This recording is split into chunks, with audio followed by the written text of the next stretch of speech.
Hello, ladies and gentlemen, and welcome back to the podcast. And today I'm going to go my review of AEW's Worlds End. Starting off the night, we got Will Ospreay taking on Kyle Fletcher in the Continental Classic Tournament semifinal matchup. I thought it was a great match, man. It's a back-and-forth matchup between Ospreay and Fletcher, with Ospreay keeping the pace of the match. Ospreay then hits a senton off the apron, taking out Fletcher. Fletcher gets up, hits a powerbomb on Ospreay off the apron. Ospreay then is busted wide open. Ospreay then gets up, hits a Stundog Millionaire on Kyle Fletcher, as well as a Spanish Fly. Ospreay and Fletcher then both exchange in the middle of the ring, with Ospreay hitting an Os Cutter on Fletcher for a near fall. Ospreay then hits a Poison Rana. Fletcher gets up, hits a Hidden Blade of his own on Ospreay. Fletcher then hits a roll-up using the ropes. Referee sees it. Ospreay then hits a Hidden Blade. Fletcher then gets up, hits a Brain Buster on Ospreay for a near fall, as well as a Liger Bomb, but Ospreay hits a Styles Clash on Fletcher. Pins for the 3, and your winner of the match. And moving on in the Continental Classic Tournament is Will Ospreay. Hats off to Will Ospreay for getting the win in this matchup. Moving on from that, we have another Continental Classic Tournament matchup, a semifinal matchup. It is Okada taking on Ricochet. I thought it was a decent match. Back and forth matchup between Okada and Ricochet, with Okada keeping the pace of the match. Ricochet then hits a springboard moonsault, taking out Okada. Okada gets up, hits an elbow drop off the top rope on Ricochet in the middle of the ring. Ricochet then gets up, hits a Shooting Star Press for a near fall, but Okada hits his signature Rainmaker on Ricochet, pins for the 3, and your winner of the match. And moving on in the finals to face Will Ospreay is Okada. Hats off to Okada for getting the win in that matchup. After that, Swerve music hits. Swerve comes out to the stage, grabs the microphone. Swerve mocks Ricochet. Nana then brings out a wheelbarrow full of toilet paper, which I thought was absolutely hilarious. Nana brings the wheelbarrow around the ring to give fans toilet paper. The fans end up throwing that toilet paper at Ricochet in the middle of the ring. Moving on from that, we go into our next match of the night. It's a Tijuana street fight for the AEW Women's title. It is Thunder Rosa taking on Mariah May. I thought it was a good match. It's a back and forth matchup between Rosa and May, with Rosa keeping the pace of the match. May then hits Rosa with a chair shot. Thunder Rosa and Mariah May both exchange in the middle of the ring, with Rosa hitting a Death Valley driver on May for a near fall. Rosa then opens up the pinata filled with thumbtacks. Mariah May then hits a Mayday on Thunder Rosa on top of the tacks for a near fall. It looked absolutely brutal. Rosa then gets up, hits May with a cane, and then Mariah May hits a pile driver off the apron through a table on the outside, pins for the 3, and your winner of the match, and still AEW Women's Champion, is Mariah May. Hats off to Mariah May for getting the win in this matchup. Moving on from that, we go into our next match of the night. It's a Dynamite Diamond Ring matchup. It is MJF versus Adam Cole. I thought it was a good match. Back and forth matchup between MJF and Cole, with MJF keeping the pace of the match. Cole then hits a Panama Sunrise on MJF, as well as a running knee for a near fall. MJF then gets up, applies a figure 4 leg lock on Cole, but the hold is broken. MJF then fakes being attacked by Taven and Bennett. Referee throws out Taven and Bennett. MJF then has the Dynamite Diamond Ring, but Cole then grabs the ring from MJF. But MJF hits a low blow on Cole, and then MJF hits a Heat Seeker on Cole, pins for the 3, and your winner of the match is MJF. After the match, MJF goes to the outside, grabs a chair. He goes to attack Cole, but Roderick Strong comes out to the ring, as well as O'Reilly. O'Reilly throws MJF into the ring. O'Reilly and Strong then both attack MJF. Some interesting stuff there with O'Reilly and Strong. Moving on from that, we have an international title matchup. It is Takeshita defending the international title against Powerhouse Hobbs. I thought it was a great match. It was a back and forth matchup between Takeshita and Hobbs, with Takeshita and Hobbs both exchanging in the middle of the ring. Takeshita was keeping the pace of the match, but Hobbs hits a power slam on Takeshita for a near fall. Takeshita then gets up, hits an inverted pile driver for a near fall. Hobbs then hits another power slam. Takeshita then hits a Blue Thunder Bomb in the middle of the ring, with Hobbs then getting up, hitting an avalanche power slam off the top rope. But Takeshita ends up hitting the finish, pins for the 3, and your winner of the match and still international champion is Takeshita. Hats off to Takeshita for getting the win in this matchup. Moving on from that, we go into our next match of the night. It's a TBS title matchup. It is Mercedes Moné defending the TBS title against Chris Statlander. Again, I thought it was a great match, man. It was a back-and-forth matchup between Monet and Statlander, with Statlander keeping the pace of the match. Chris then hits a power slam in the middle of the ring, as well as a fall-away slam. Monet then gets up, hits a power bomb off the apron on Statlander. Monet then hits a backstabber for a near fall. Monet then hits 3 amigos in the middle of the ring, paying homage to Eddie Guerrero, as well as a frog splash off the top rope for a near fall. Chris then hits a package pile driver for a near fall on Monet. Chris and Monet then both exchange in the middle of the ring, with Monet hitting a moneymaker on the outside, as well as a meteora off the apron. Monet then hits a tombstone on the apron, and then Monet ultimately hits a roll-up on Stat, pins for the 3, and your winner of the match and still TBS champion is Mercedes Moné. Hats off to Mercedes Moné for getting the win in that matchup and retaining the TBS title. Moving on from that, we have the Continental Classic Tournament Final. It is Okada taking on Will Ospreay. I thought it was a great match, man. It was a back-and-forth matchup between Okada and Ospreay, with Okada and Ospreay both exchanging in the middle of the ring. Ospreay hits a Hurricane Rana, sending Okada out of the ring. Ospreay then hits a springboard forearm. Ospreay then hits an Os Cutter off the barricade, taking out Okada. Okada gets up, hits an elbow drop on Ospreay. Ospreay then hits a Styles Clash on Okada. Okada then hits a Rainmaker on Ospreay for a near fall, but Ospreay gets up, hits a Spanish Fly for a near fall. Ospreay then hits a Rainmaker of his own on Okada, as well as a Stormbreaker for a near fall. But Okada hits a Rainmaker on Ospreay, pins for the 3, and your winner of the match and still Continental Classic champion is Okada. After the match, Christopher Daniels comes out to the stage, has a microphone. Christopher Daniels tells Okada that he would love to give him the Continental Classic Championship, but he is no longer the EVP. But instead, Christopher Daniels says that this guy will hand him the championship, and that guy is none other than Kenny Omega. Kenny Omega finally returns to AEW. Omega grabs the Continental title. He walks down to the ring and hands Okada the Continental Classic Championship. Moving on from that, we go into our main event of World's End. It is Orange Cassidy versus Adam Page versus Jay White versus Jon Moxley for the AEW title. The match itself, I thought, was a good match. Back and forth matchup with with Moxley keeping the pace of the match. The Death Riders are here. Orange, Page, and Jay White attack the Death Riders. Moxley was keeping the pace, like I said. Orange Cassidy then hits an orange punch in the middle of the ring. Orange, Page, and Jay then put Moxley through an announce table. Page then hits a fall-away slam. The Patriarchy are watching on, as well as Hook. Orange then hits a Stundog Millionaire in the middle of the ring. Page and Moxley both exchange in the middle of the ring. Page then hits a Deadeye. Orange then hits an orange punch. Page hits a Buckshot Lariat in the middle of the ring, as well as a Deadeye on Moxley. Page then hits a Buckshot Lariat on Moxley for a near fall. Jay then hits a Blade Runner. Wheeler Yuta hits the referee. Jay then hits a Blade Runner on Marina Shafir, which got the crowd excited.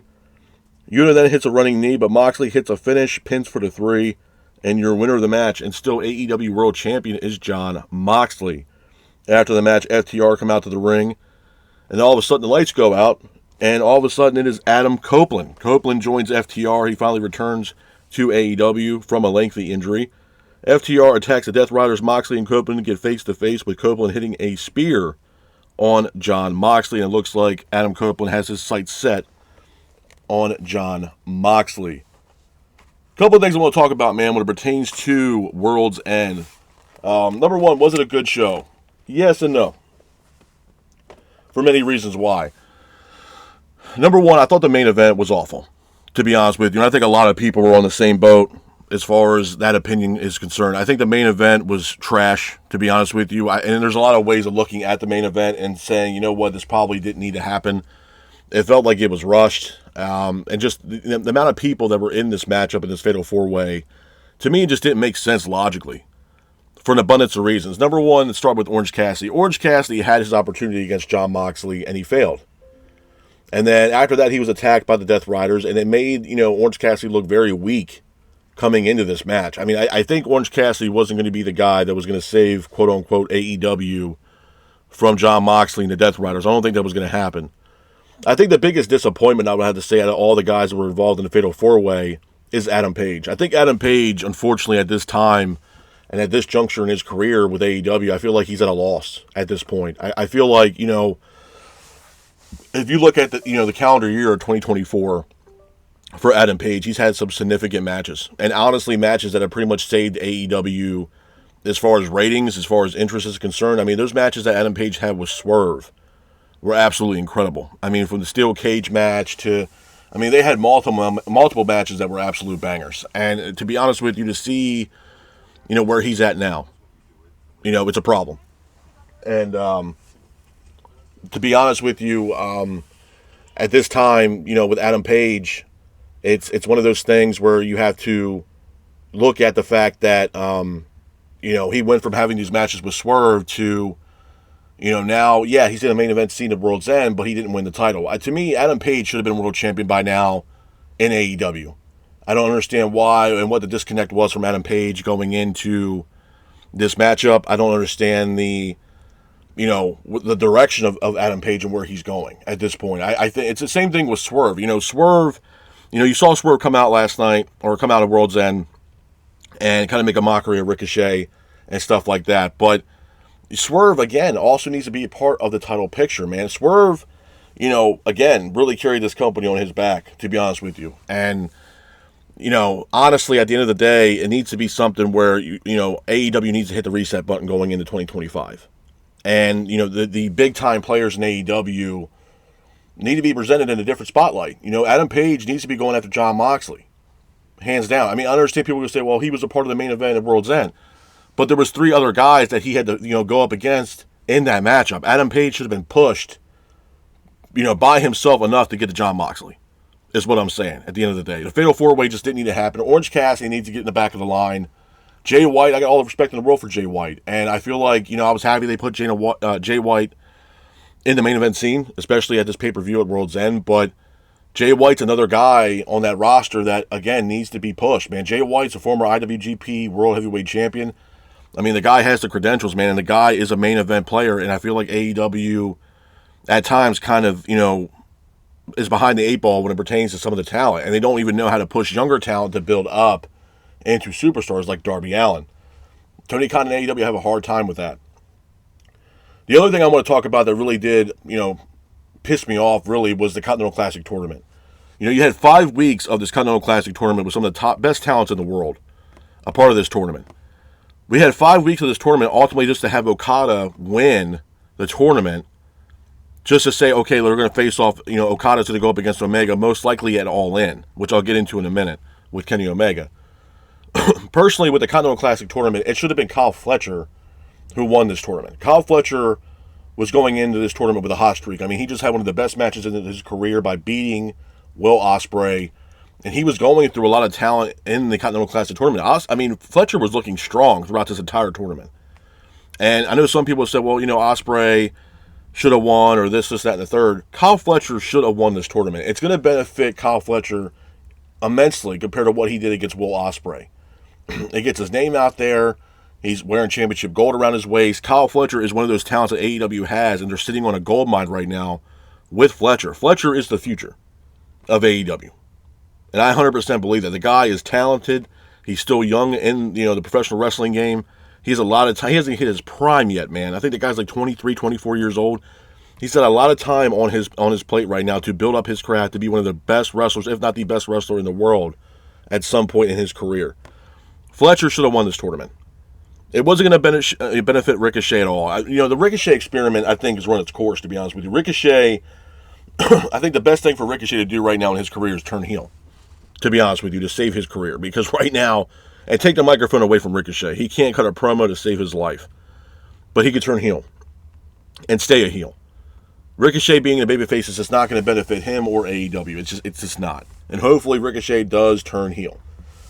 But at the end of the day, it's one of those things where if you look at the Continental Classic Tournament from top to bottom, Kyle Fletcher, like I said, was already coming into this tournament strong with the win that he had over Will Ospreay. I think, and he had some really good matches in this tournament. I think Fletcher should have been the guy who won this tournament and became Continental Champion. I think that was the ultimate goal, and I think Tony Khan and AEW missed they're behind the 8 ball when it pertains to Kyle Fletcher because, in the main event we got Okada and Will Ospreay, which, again, I'm not discrediting Ospreay and Okada. I think Ospreay and Okada, the match was good. It was really good.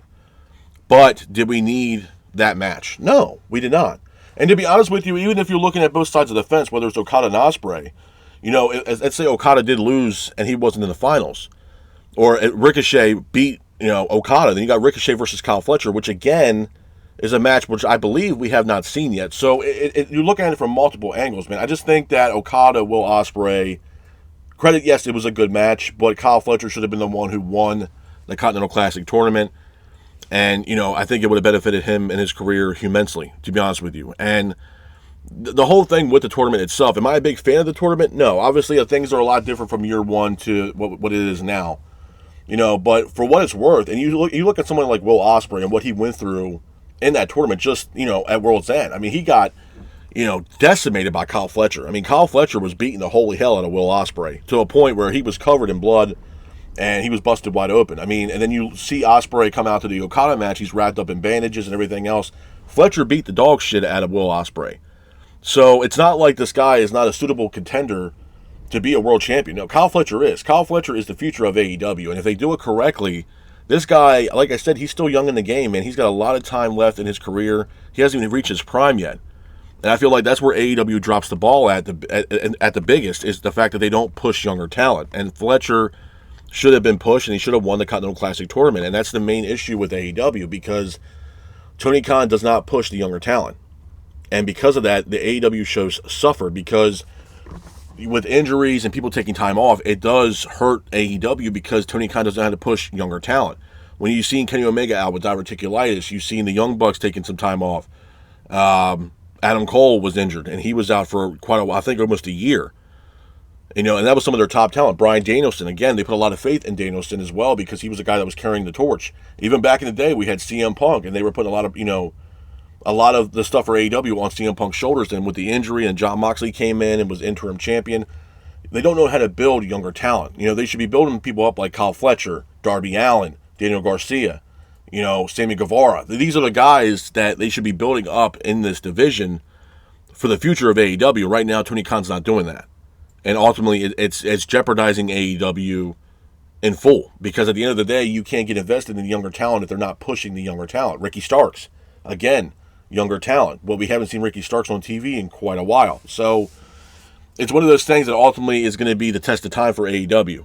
They need to push younger talent, and hopefully they continue to keep trying to push talent like Kyle Fletcher to be the future of AEW, because I think they need that for the future of AEW. The other thing I want to talk about, too, is Kenny Omega. Obviously, Kenny Omega returned, to AEW after the match Okada had with Will Ospreay. A lot of people got excited, myself included. Now that he's taken back his responsibilities as an EVP, and Danielson is no longer the EVP. So, number one, it was great to see Omega back. I know Omega has a high-profile matchup at New Japan's Dynasty show against Gabe Kidd. So, that's his first match back since he's been injured with diverticulitis. But when you look at Omega and Okada, the entire time you had two different posters kind of in between them. You had Revolution, and then you have All In. All In's taking place in Texas, I believe at the Rangers baseball field. Obviously this match is going to happen, whether people like it or not. Myself, to be honest with you, I would not mind seeing Omega versus Okada again. Those guys tore the house down in New Japan, and they both of them were two household names for New Japan. Absolutely. And, obviously Tony Khan and AEW are going to do whatever they can to book All In as one of the best shows of the year. All In for AEW is their WrestleMania, hands down. And the fact that All In is going to be in the States this year, they're bringing back StarCast. So they want to make this show the most biggest show they can, hands down. And, obviously adding Omega and Okada is a huge deal. And it's going to bring a lot of fans, to this event if it is going to be Omega and Okada. My issue with this is when it pertains to what Omega did at World's End. You look at what Jack Perry did to Kenny Omega and the Young Bucks, and obviously Okada is a part of that. I was kind of hoping that Omega came down with the championship, handed the championship possibly to Okada like he did, but then turned around and hit a V-trigger on Okada to send a message to Okada like, hey, I'm back, my sights are set on you, and I'm going to do everything I can to destroy you when I come back to AEW. That did not happen. All he did was Omega hands the belt to Okada, they stare at each other, and then Omega walks out of the ring and walks to the back. That was it. That was my biggest takeaway from that. I was excited to see Omega, just like everybody else. But the fact that Omega just walks down to the ring willy-nilly with his championship title and just hands it over to Okada with nothing happening, just a little stare down and then they walk away, that's it. We already had that. You know what I mean? We already got the fact that Omega wants to come back to face Okada. If I would have brought Omega in, and clearly he's healthy because he's having a match this weekend, I believe, for New Japan at Wrestle Dynasty. So my thing is, okay, we're going to bring Omega in for this angle with Okada. Okay, great. He's going to grab the championship and walk down the ramp into the ring and hand Okada the championship. Okay, fine. But when he hands the belt to Okada, he's going to turn around and hit a V trigger on Okada to send a message to Okada saying, hey, you know what? I'm coming back. Thanks for keeping my seat warm, but I'm taking back my throne, and you're going to go back in the line. And I'm going to take everything away from you and the Young Bucks and the entire elite when I come back into the fold of AEW. Because obviously there is some unfinished business there between Omega, Okada, and Omega with the Young Bucks and Jack Perry. You look at what Jack Perry did when he had the birthday cake and he threw intestines all over the cake, mocking Kenny Omega's situation with diverticulitis.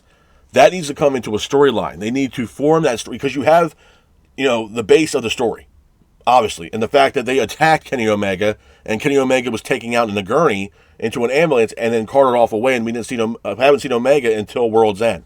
There's your angle right there. They need to build off that story. And hopefully AEW can do that going into 2025 because that needs to happen. Because in my honest opinion, Omega has a match, I believe this weekend, at Wrestle Dynasty against Gabe Kidd. Okay, fine, great. The following week after that, we should be seeing Omega back on AEW television. He's clear to go. He's healthy as a horse. He's ready to come back, and he looks great. He looks healthy. He looks like he's ready to go. You bring the Young Bucks back into the fold. Jack Perry's obviously, doing his thing. You bring him back into the fold, and then you have Omega trying to take down the Elite. That's the story. And that was my biggest disappointment with Omega returning at World's End, is I wanted the fact that, you can hand him the title, but to see him hit a V-trigger or attack Okada to send a message to Okada, that needed to happen. Not him just walking down to the ring willy-nilly and saying, here's your Continental Classic tournament, your championship, and call it a day. I get it, he's EVP. I understand that. But it just would have made it, in my honest opinion, it would have made it better if he would have handed him the belt and say, hey, you know what, congratulations, and then, bam, here's a V-trigger. Because at the end of the day, yeah, he's an EVP, but he's also a wrestler, and he's sending that message to Okada that when I come back here, I got my sights set on you. And I'm going to take away that Continental title away from you when I get back here. That was the message that Kenny Omega should have sent to Okada. And they missed the ball with it, man. They dropped the ball with it immensely. The other thing I took away from World's End is, number one, and there's some good and bad. The pacing of World's End I enjoyed immensely. Absolutely. The matches weren't super, super long. I liked the matchman placement of how they were going with throughout the matches. I thought the match quality was great. That's the problem with AEW. They put on great matches. AEW and Tony Khan, pay-per-view wise, they put on great matches. Can't take anything away from them on that. The matches are great. It's not quality, it's quantity when it comes to matches. It was great. And I think in total it only had 8 or 9 matches in total for this event. That's fine with me. It wasn't that bad. 12, 13 matches for a pay-per-view is absolutely insane. Having 8 or 9 matches for this pay-per-view at World's End was not bad. And like I said, the pacing of the card and the way the card was stacked up, it worked out great. The matches weren't drawn out and just, you weren't falling asleep watching it. So it was getting you invested and getting you excited. So my thing was, that was definitely a plus when it becomes to World's End. The theme music, the Guns N' Roses, that was great. Obviously this was the second time now I believe they used Guns N' Roses. Last time was for Full Gear when they had November Rain, and now for World's End they had Welcome to the Jungle. It was great. I'm a big Guns N' Roses fan myself, and I was happy that they brought this in to AEW. It was fantastic. But the biggest thing I had to say, the takeaway from World's End, is what's next. Because I do believe that World's End was kind of a dead end, which I'll get to in a minute and why I think it was a dead end. The biggest thing that I had to be concerned about as a fan of AEW is what's going to happen in 2025. Obviously they got this deal with HBO Max. January, I think, 1st, if I'm not mistaken, they have the Fight for the Fallen, and they're simulcasting that with TBS and HBO Max, which is going to be great. You already got a match announced, a 6-man tag match with Edge and FTR taking on the Death Riders, which I think is going to be a great match. And a great way to start that partnership between AEW and HBO Max. But the reason why I'm saying that AEW Worlds End became a dead end is because mainly the main event was awful, and then you get the return of Adam Copeland. Number one, I have a lot of praise and a lot of, like I said, praise for Adam Copeland. I'm glad he's back. He's a legend. I'm glad that he came back and he's healthy and he's back in AEW. But my issue with this and why I said World's End became a dead end is solely due to the fact that, yeah, we got Copeland to come back into AEW. But what does Copeland have to do with Jon Moxley? To be honest, I mean, if we're being honest, man, and then not only that, you're taking Adam Copeland, who's been off the scene, and jumping him straight up in front of the line to go up against Jon Moxley, to try to take back AEW and dethrone Jon Moxley. And you look at other talent like, for example, Darby Allin. Darby Allin, and I've said this so many goddamn times until I've been blue in the face. You look at someone like Darby Allin, and you look back at WrestleDream, and I've said this now thousands of times, I feel like. Darby Allin should have been the guy involved in that matchup against Bryan Danielson to beat Bryan Danielson at WrestleDream to become the AEW World Champion. And the whole thing, it really, really did right itself. Both these guys are from the state of Washington, with Darby Allin being from Seattle, and obviously Bryan Danielson being a part of Washington State in itself. And the pay-per-view alone was in Tacoma, Washington. Both these guys, that whole match is right in their backyard, literally. And what better way for Darby Allin to dethrone Bryan Danielson, and Darby Allin becomes AEW World Champion for the first time in his home state? No, instead we got Jon Moxley. And then we got this whole, I would say bullshit storyline with Jon Moxley that's going nowhere. Where, to me, again, it goes back to what I said originally about pushing younger talent. Darby Allin is the guy, in my honest opinion, to be the guy to bring back AEW, and they put the belt on Darby Allin. Darby is the guy. Darby is an original. He's an OG of the company, and Darby can be that savior for AEW. And in my credit, AEW, they do have a lot of WCW tendencies. They really do. And sometimes if you look at what WCW did and what AEW is doing now, it's very similar. Maybe they're trying to build up Darby Allin into another Sting, where he's going to be the guy that's, teamed, AEW to save against what you can call, I guess, the NWO with the Death Riders, I guess, if you want to call it that. But there are similarities to both AEW and WCW. That's been prevalent since AEW's been in existence. Hands down. Tony Khan is probably a huge WCW fan back in the day. But with bringing Adam Copeland back and then putting him in the mix with Jon Moxley, I don't understand it. Now, FTR, yeah, there's been a little bit of heat there between the Death Riders, Jon Moxley, and FTR, and everything else like that, which is fine. But Adam Copeland saying, you know what, I'm going to come back and I'm going to go up against Jon Moxley. Why? Because if I'm not mistaken, when Copeland got injured, didn't he have to get rid of the TNT title? So why is he not focused and fixated on going back and getting the TNT title back? Even though that currently Daniel Garcia is holding it, why does Adam Copeland not want to go back and get his title back? That would be if I was Copeland, that'd be my focus, was to get my title back because, I was out with injury. You know what I'm saying? So why are we not getting that? That's my biggest issue. Now, credit, yeah, obviously there was a heat there between Adam Copeland and Jack Perry, but I thought Copeland coming back into the fold of AEW, he would be focused and fixated on the TNT title more than Jon Moxley. Because I feel like that position should be Darby Allin. In my honest opinion. Darby needs to be that guy, and AEW needs to push younger talent, and they need to push Darby Allin. That's my biggest takeaway. With that being said, do I think the pay-per-view was a disappointment? No, I don't. But it is, it's a red flag with AEW when it comes to storylines, and compelling storylines to get the fans invested, and that's the biggest takeaway from AEW. The matches are there. The quality of matches are there up and down the card, hands down. And AEW and Tony Khan do a phenomenal job on putting on banger matches, and they do it flawlessly. Absolutely. You look at, Fletcher and Ospreay. It was a hell of a match. Hell of a match. And this was a rematch. This was a great match between Ospreay and Fletcher. And then you look at Okada and Ospreay. Again, a great match. Okada can have a match with, a slice of bread, and it'd be a 5-star match. The guy's incredible. Probably the best wrestler in the world right now. But, and again, with the Continental Classic Tournament, that belt, the Continental Championship, means absolutely nothing. It's a thoughtless championship. I feel like if they're going to have another tournament, It needs to be something worth your while. And why not? What better than have this tournament and go up and get an opportunity, if you win, to face the AEW World Champion? That should be the ultimate prize for this tournament. The Continental title means nothing. It's hardly even defended on AEW television. Honestly, Okada's had that belt for how long now? And he's hardly defended the belt. To be honest. The belt's just, it's a shelf piece, to be honest with you, man. The title means nothing, to be honest with you. So, to me, if you're going to have another tournament, I think, the main prize should be an opportunity at the AEW World Champion.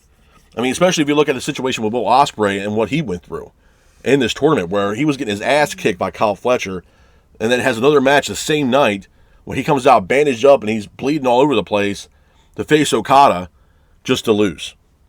You know what I mean? And my thing is, like I said, if this was going to be the case and Okada was just going to win the entire goddamn tournament, what the fuck was the point of having the tournament? If that was the plan, what was the point? Just to have a little face-off against him and Kenny Omega? The fact of the matter is, Okada can have this matchup with Omega without holding the Continental title. It's still going to have the same meaning. The Continental title means absolutely nothing. It's a bullshit title. You still could have had a main event matchup between Omega and Okada without Okada even having that belt or defending that belt against Omega. And it would have sold like sliced bread because people want to see that matchup again between Omega and Okada. They don't give a shit about the Continental title. They care about, they want to see Omega and Okada. That championship means jack shit in that matchup, to be honest with you. So again, I go back to what I said about Kyle Fletcher. Yes, it would have benefited Kyle Fletcher even if he won the matchup and won the tournament and became Continental Champion. Yeah, because I know Kyle Fletcher is going to defend that belt more times than not. It's going to make him into a bigger star in AEW than what he already is, and make a better name for himself than what he's already done, even though the match that he had with Will Ospreay really put him on the map.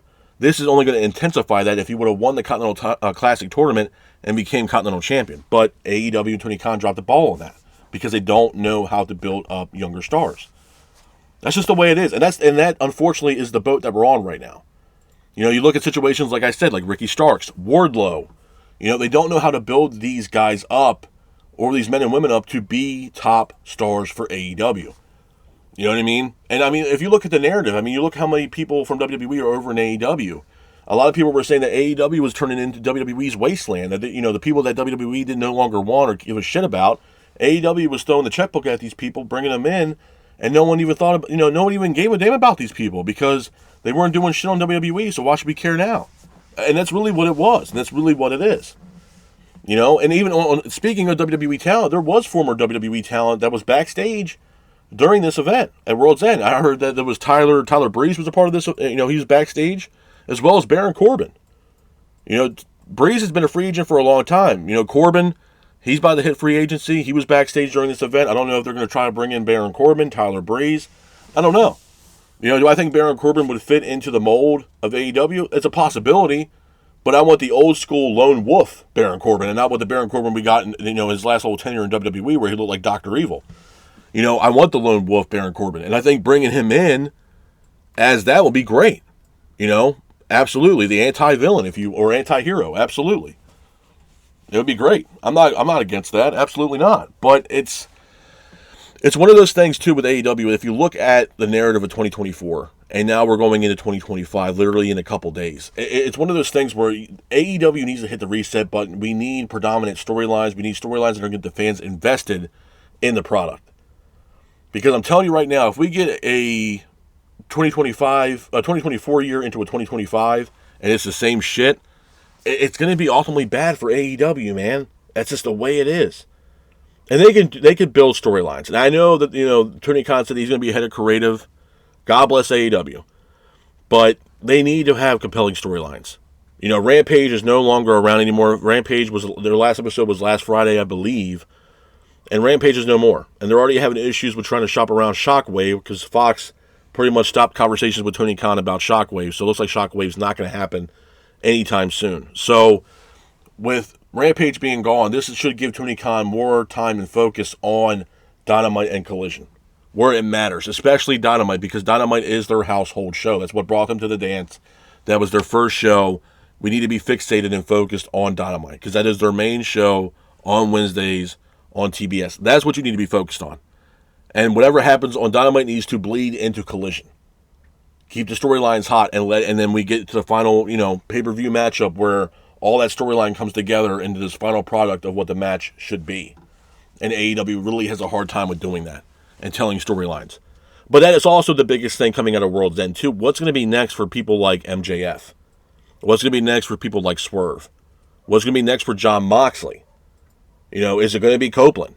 Not only that, but Copeland wanting to go up against Jon Moxley, you also have Christian Cage waiting in the background, holding a contract for an AEW World Championship, matchup, or to cash in the opportunity to become AEW World Champion.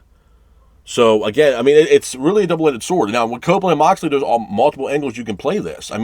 Christian obviously is former friends with Copeland. Copeland can come in, beat Jon Moxley, and all of a sudden, Cage cashes in, beats Copeland, and becomes the AEW World Champion with the hostility there between Copeland and Christian. So, again, you can build off that if they do it correctly.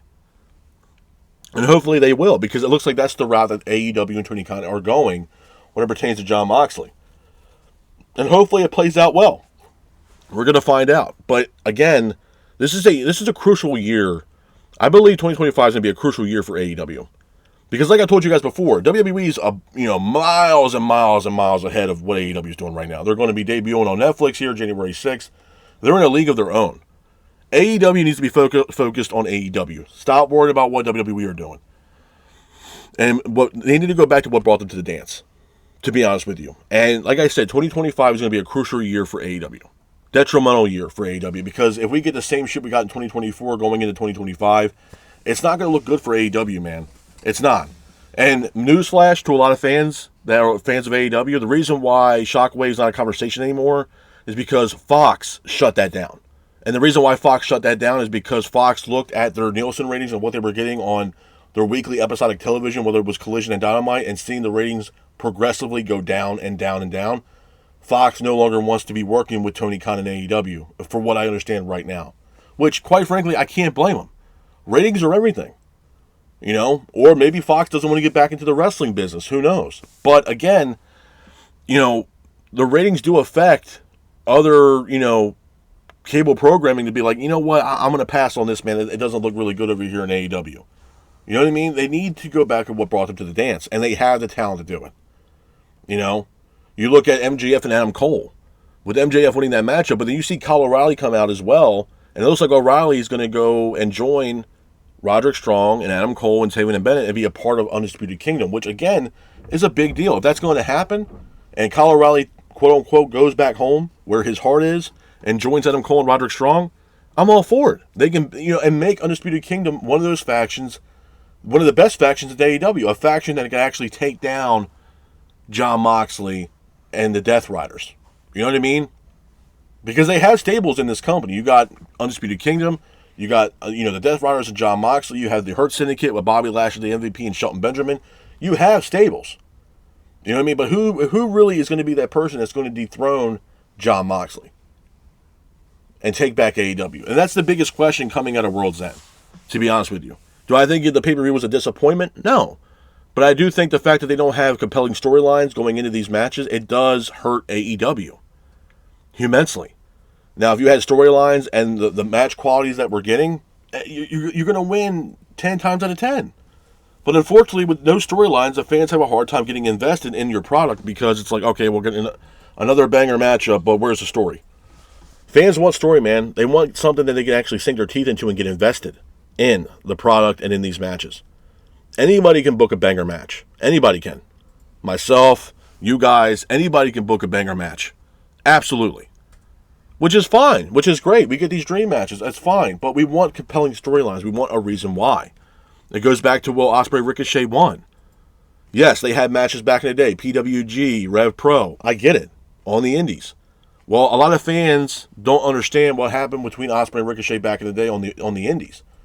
They only know what they see in WWE and what Ospreay did in AEW. You know what I mean? So what is the reason why? What's the history between Ricochet and Ospreay? And AEW again dropped the ball on that. A lot of fans didn't understand what the hostility was there between Ospreay and Ricochet. You know what I mean? Unless you saw matches of them on the indies or you looked them up on, online. No one really knew what the deal was between Ricochet and Ospreay because they never wrestled against each other on national television until that point. because Ricochet was over in WWE, and obviously Will Ospreay was over in AEW as well as New Japan. So not a lot of people really saw those guys wrestle. You know what I mean?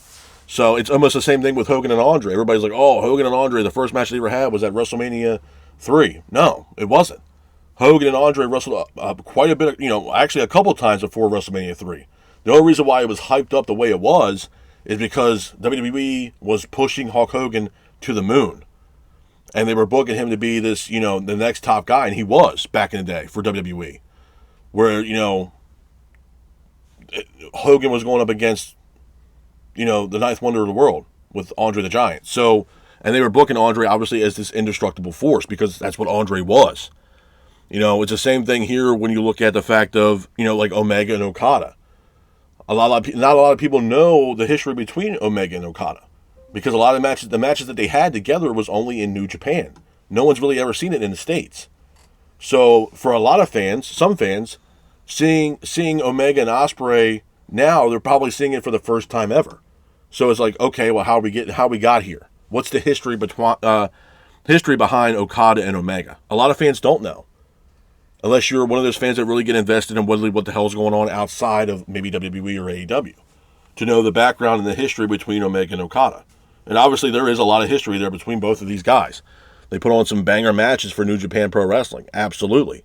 They were two household names. I mean, Okada is like Hogan almost over there. Or Dwayne "The Rock" Johnson. He's a big, big deal for New Japan. And Omega was one of those guys that were climbing the ladder and became a huge, huge star over in New Japan. And a lot of people over there respect what Kenny Omega has done over in New Japan. And rightfully so. The guys had some fantastic matches and great memories over in New Japan. So it's just one of those things where because, we get banger matches, it does suffer because we don't get compelling storylines to get us invested in these matches. And I think that's the biggest thing with AEW.